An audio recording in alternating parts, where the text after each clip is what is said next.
Contractors ಎಲ್ಲ protest ಮಾಡಿ 36,000 ಕೋಟಿ ಬ್ಯಾಲೆನ್ಸ್ ಇದೆ, ನಮ್ಗೆ ಪ್ರಾಣ ಸಾಯುವಂತ ಪರಿಸ್ಥಿತಿ ಬಂದೈತೆ ಅನ್ನೋದು ಕಾರಣ ಯಾರು ಮಿಸ್ಟರ್? ಯಾರ ಕಾರಣ? ಸರ್ಕಾರ ತಮ್ಮದು. ಯಾವ ಸರ್ಕಾರ? ಈಗ ಸರ್ಕಾರಕ್ಕೆ ಒಂದು ಫಿಸಿಕಲ್ ಡಿಸಿಪ್ಲಿನ್ ಇತ್ತು. ನೀವು ಸುಮ್ಮನೆ ಕಮಿಷನ್ ಹೊಡ್ಯಾಕ ನಿಮ್ಗೆ ಬಜೆಟ್ 10,000 ಕೋಟಿ 1 ಲಕ್ಷ ಕೋಟಿದು ಟೆಂಡರ್ ಹೋಗ್ತೀನಿ ಅಂದ್ರೆ ಯಾರು? PWD ಎಷ್ಟಿದೆ?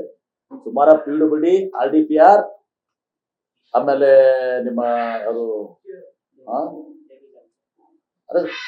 ನೀರಾವರಿ, PWD ಮತ್ತು RDPR ಮೂರಲ್ಲೇ ಸುಮಾರು 50,000 ಕೋಟಿ ರೂಪಾಯಿ ಅಷ್ಟು ಬಜೆಟ್ ಇರ್ಲಾರ್ದೆ, ಪ್ರೊವಿಷನ್ ಇರ್ಲಾರ್ದೆ ಇಲ್ಲಿಗಲ್ ಆಗಿರೋದು ಸರ್ ಟೆಂಡರ್ಸ್ ಕರೆದಿದ್ದಾರೆ.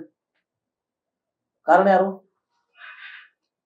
ಆ ಕಾಂಟ್ರಾಕ್ಟರ್ಸ್ ಹೇಳಿ ಈ ರೀತಿ ಯಾರು ಇಲ್ಲಿಗಲ್ ಇದು ಮಾಡಿದಾರಲ್ಲ, ಕರೆದಿದಾರಲ್ಲ, ದುಡ್ಡು ಇರ್ಲಾರ್ದೆ, ಇರ್ಲಾರ್ದೆ ಅವ್ರ ಮನೆ ಮುಂದೆ ಹೋಗಿ ಕೂಡ್ರಿ ಅಂತ ಹೇಳಿ ಯಾಕೆ ಮಾಡಿದ್ರಪ್ಪ ಇದನ್ನ ಅಂತೇಳಿ. ಕಾಂಗ್ರೆಸ್ ಸರ್ಕಾರದ ಕಾರಣ ಅಲ್ಲ. ಸುಮಾರು ಲಕ್ಷಾಂತರ ಕೋಟಿ ರೂಪಾಯಿ ಇತ್ತು ಸಹ ಈ ರೀತಿ without financial provisions, financial allocation ಇವರು ಟೆಂಡರ್ಸ್ ಮಾಡಿ ಕಮಿಷನ್ ಹೊಡ್ಕೊಂಡು ಹೋಗಿದ್ದಾರೆ. ಕಾಮಗಾರಿ ಆರ್ಡರ್ ಮುಗಿಸ್ಬಿಟ್ಟಿವಿ ನಾವು, ಅದನ್ನ ನೋಡ್ತೀವಿ. ಸರ್ಕಾರ ಆದ್ರೂ ಕೊಡ್ತಾ ಇದಾರೆ, ಅದಕ್ಕೆ ಕಷ್ಟ ಅನುಭವಿಸ್ತಾ ಇದೀವಿ. ಇವ್ರ ಪಾಪದ ಕೂಡ ನಾವು ಬರ್ತಾ ಇದೀವಿ. ಇವ್ರು ಮಾಡಿಟ್ಟದ ಕೆಲಸ ಪೇಮೆಂಟ್ ಪೆಂಡೆನ್ಸಿ ನಾವು ಕೊಡುವಂತ ಪರಿಸ್ಥಿತಿ ಇದೆ. ನಾಳೆ ನಿಮ್ಮ ಟೀಕೆ ಬೇರೆ, ಅಭಿವೃದ್ಧಿ ಹಣ ಇಲ್ಲ ಅಂತ ಇವ್ರು ಕೊಡ್ಕೊಂಡಿರ್ಬೇಕಲ್ಲ, ನಾವು ಬಿಡಕ್ಕೂ ಬರಲ್ಲ. ಯಾರ್ದಪ್ಪ ಇದಕ್ಕ ಕಾರಣ ಹೇಳಿ? ನೀವೇ ಯಾರು? ನಿಮ್ಗೆ 10 ರೂಪಾಯಿ 100 ರೂಪಾಯಿ ಬಜೆಟ್ ಇದೆ ನಿಮ್ಗೆ, ನೀವು 1,000 ರೂಪಾಯಿ ಮಾಡಿ ಹೋದ್ರೆ ನಿಮ್ಗೆ ಇರ್ಬೇಕಾಗಿತ್ತು 100 ರೂಪಾಯಿನೇ ಖರ್ಚು ಮಾಡ್ಬೇಕಾಗಿತ್ತು. ನೀವು 1,000 ರೂಪಾಯಿ ಮಾಡೋಗಿದ್ರು 9 ಕೋಟಿ ನಮ್ಮಲ್ಲಿ ಇಟ್ಕೊಂಡಿದ್ವಿ.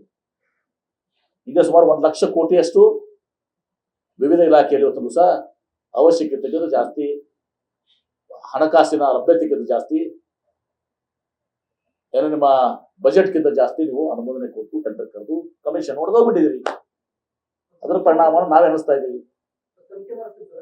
ಅಂದ್ರೆ ನಡೀತಾ ಇದೆ ನಾವು. ನಿಮ್ಮ ಇದರಲ್ಲಿ ಯಾರು ಮೆಡಿಕಲ್ ಎಜುಕೇಶನ್ ಡಿಪಾರ್ಟ್ಮೆಂಟ್ನಾಗೆ ವಿತೌಟ್ ಕ್ಯಾಬಿನೆಟ್ 600 ಕೋಟಿ ರೂಪಾಯಿ plus additional 400 crores without going to cabinet 400 ಕೋಟಿ ರೂಪಾಯಿ ಟೆಂಡರ್ ಕೊಟ್ಟು ಮಾಡಿಬಿಟ್ಟಿದ್ದಾರೆ ಮೆಡಿಕಲ್ ಎಜುಕೇಶನ್ ಮಿನಿಸ್ಟ್ರಿ ಅಂತ. ಒಂದು ಕನಿಷ್ಠ ಪಕ್ಷ 4,000 ಕೋಟಿ ರೂಪಾಯಿ ಮೆಡಿಕಲ್ ಎಜುಕೇಶನ್ ಆಗಿ ನಾಟ್ ಇವನ್ ಟು ಕ್ಯಾಬಿನೆಟ್. ಧನ್ಯವಾದಗಳು. ಬಿಡಿ, ಲಾಸ್ಟ್ ಇಲ್ಲ.